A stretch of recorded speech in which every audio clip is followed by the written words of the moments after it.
guys, magandang tanghali, no? So ngayong araw na to guys, nasa palengke na naman tayo at may bibili na naman kami. Kaunting gulay lang guys dahil wala kami panghalo doon sa aming mga lulutuing isda, no? Or karne, no? So dito kami ngayon sa palengke guys. Ito yan, no?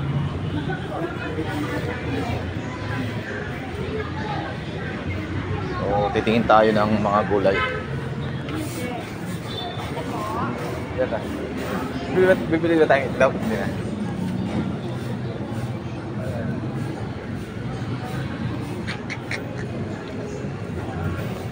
Wala na si ate? Wala si ate?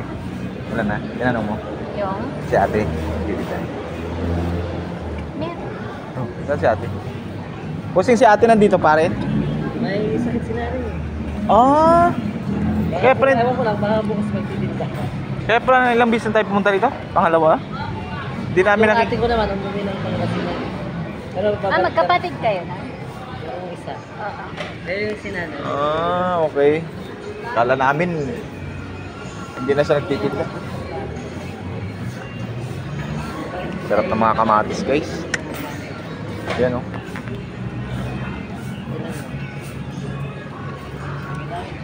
Walang tao ngayon dahil tanghaling tapat, no? So buti na lang kahit tanghaling tapat, bukas pa rin yung mga gulayan, no? 24/7 pala sila dito guys. So hanggang dito na lang guys yung video natin guys, na. Bye.